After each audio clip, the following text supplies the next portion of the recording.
중국의 손에 들어간 우리의 옛 영토간 도이칸도를 한국이 다시 되찾을 수 있게 되었다고 합니다.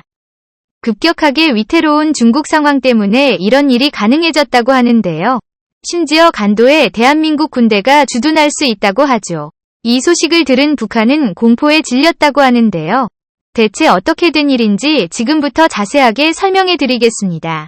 일시적인 불안입니다. 리커창 중국 총리는 중국 경제에 대해 우려를 표현한 저명 인사들을 향해 중국 경제는 안전하다는 말을 남겼습니다. 세계은행과 국제통화기금, 세계무역기구 등 국제적으로 명성 있는 기관을 초대해 중국에 대한 논의가 나오던 중 나온 그의 발언을 하고 있습니다. 최근 이어진 헝다 파산 소식은 일시적 현상이라는 것을 역설했다고 하죠. 부채 청산을 위해 현재 중국 정부와 외부 인사들이 합류한 팀에서 중단 문제를 본격적으로 다룰 것이라는 대비지까지 말하며 외부의 걱정을 불식시키는데 안간힘을 썼습니다. 그러나 외부 인사들은 중국의 이 같은 사탕발림에 넘어가지 않았죠. 미국 싱크탱크 민주주의 수호재단의 크레이그 싱글턴 부연구원은 중국 지도부에 과장된 냉정은 어디까지나 내부의 혼란을 감추기 위한 기만이라고 분석하며 시진핑 주석의 지도력의 문제라며 공격을 가했습니다. 실제로 현재 드러난 액수만 해도 234조 원 중국 부동산 업계가 1월 한 달 동안 지급해야 하는 액수라고 하는데요. 빚을 내고 은행에게 담보대출을 받아 무리하게 확장 사업을 벌인 결과는 엄청난 빚으로 일반 시민들에게 고통을 주고 있습니다. 헝다그룹 외에도 중국 부동산 개발업체인 자자오에도 공식 디폴트 선언에 들어가며 중국 전체를 공포로 몰고 갔습니다. 자자고의 달러 채권 규모는 헝다에 이어 두 번째에 달할 정도이죠. 이름만 들어도 중국 내에서 유명한 기업인 화양랜홀딩스, 중국 부동산 그룹 실리홀딩스 등 규모 있는 업체들은 도산 직전 상태이고 디폴트 상태를 빠져나오기 위해서는 대규모 금융이 필요하다는 분석이 나올 정도죠. 민간 영역만이 아니라 중국 지방정부도 파산 위험에 노출되어 있습니다. 이코노미스트는 기사를 통해 중국 부동산의 위기가 진정 위험한 것은 중국 지방정부의 재정적 부담으로 돌아가기 때문이라는 분석을 내놓았습니다. 부동산 개발에 있어 중국 지방정부는 깊숙하게 관여해 있는데요. 중국 경제발전을 주도하는 세력이 지방정부이고 정부가 발행한 지방정부융자기구는 민간 부동산 세력이 성장할 수 있는 종잣돈이었습니다. 혼다 역시 지방정부 주관의 융자기구의 도움을 받아 전국구로 성장할 수 있었죠. 그런데 용도가 무너지고 부동산 업체들이 연쇄적인 도산을 맞이하게 되자 이를 물심양면 지원하던 중국 지방정부들이 부채에 대해 연대 책임을 지게 생겼죠. 더군다나 현재 정부 소유의 토지들이 경기 악화로 인해 팔리지 않게 되자 수익성 사업을 추가로 할 수 없는 정부 입장에서는 유동성 위기가 닥친 곳입니다. 다급해진 중국은 인민은행을 움직여 지급준비율을 0.5%포인트 인하했습니다. 겉으로는 유동성을 높이기 위해 추진했다고는 하지만 이는 실제로 중국 부동산 개발업체의 파산을 우려한 정책이라는 것이 일반적입니다. 문제는 이런 긴급 조치를 취해도 이 사태를 완전히 해결할 수 없다는 것인데요. 과거 미국에서 벌어진 글로벌 금융위기 당시 파산하지 않을 것이라 호언장담했던 리먼 브러더스가 망하면서 전 세계는 금융쇼크에 시달리며 그 상처를 치유하는데 10년이 넘는 세월이 걸렸습니다. 지금도 그 상처는 미국 국민들 깊숙이 남아있죠. 미국의 선례를 다시 밟지 않기 위해 중국 입장에선 특단의 조치가 필요했는데요. 중국 정부가 떠오르는 방법이 바로 땅을 파는 일이었습니다. 그 중에서도 간도가 판매 매물로 올라온 곳이죠. 간도는 오래전부터 한국과 중국 사이의 해묵은 문제였습니다. 조선시대만 하더라도 간도 지역은 조선 강토 용역이었으며 이 근방에 많은 한민족들이 터전을 일구며 살아가었죠. 그러나 청나라와 영토 분쟁이 잦아지자 조선과 청나라는 백두산 전개비를 세워 국경을 확정 지으려고 했습니다.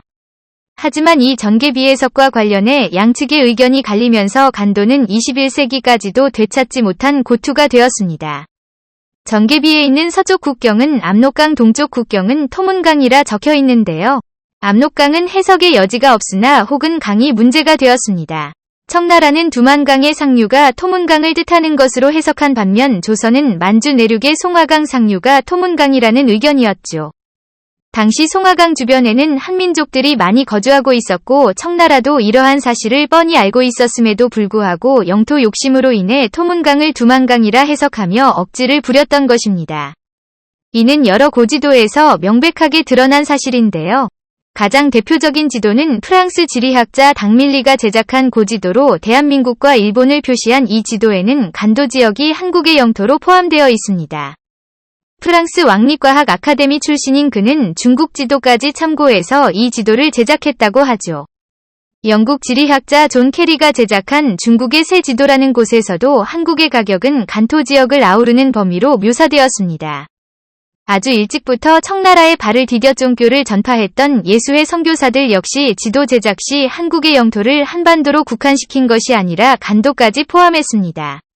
다양한 지도에서 드러나는 한국의 영토는 한반도만이 아니었습니다. 그보다 더 넓은 지역을 조선은 관리하고 있었으며 간도는 분명 조선이 지배하고 있었던 곳으로 억울하게 빼앗긴 우리의 영토입니다.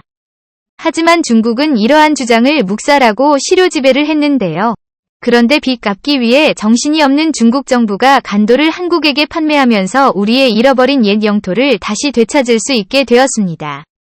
북간도를 포함해 백두산 일부 지역을 한국에게 넘기고 대신 한국은 중국에게 상당한 비용을 지불하는 계획이 현재 검토 중이라고 하죠. 옛 강역을 돌려준다는 명분도 있을 뿐더러 지역을 판매하면서 얻은 이익으로 최악의 상황을 막을 수 있기에 중국이나 한국 양쪽 모두 손해볼 일이 없는 상황. 한국은 간도 지역에 임시정부를 설립해 서서히 격차를 좁히겠다고 하는데요. 과거 1945년 간도 지역에 일본인들이 물러받자 간도에 살고 있었던 조선인들이 주축으로 간도 임시정부를 세운 적이 있었죠. 국적을 회복하면서 일본인이 사라진 자리에 간도 질서를 유지한 조직입니다. 한국은 여기에 착안해 임시정부를 수립하겠다는 것이죠.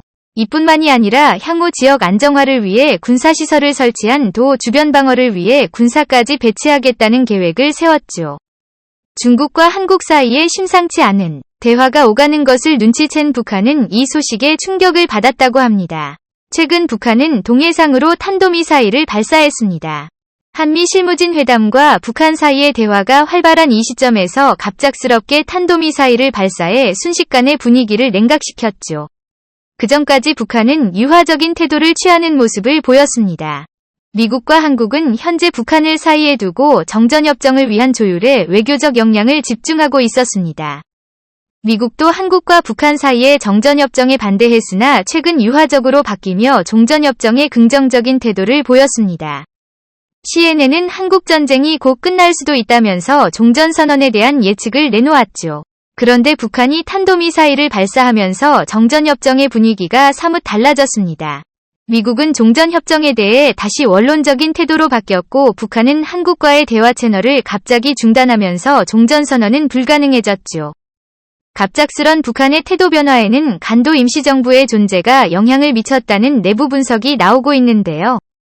한국이 북한의 영토로 확보하고 거기에 군사까지 배치한다는 소식에 위협감을 느낀 북한은 탄도미사일을 내보이며 다시 원래대로 돌아간 것이죠. 그러지 않아도 코로나를 비롯해 외부 충격에 연약한 북한은 경제적으로 위기 상황에 처해 있었는데요.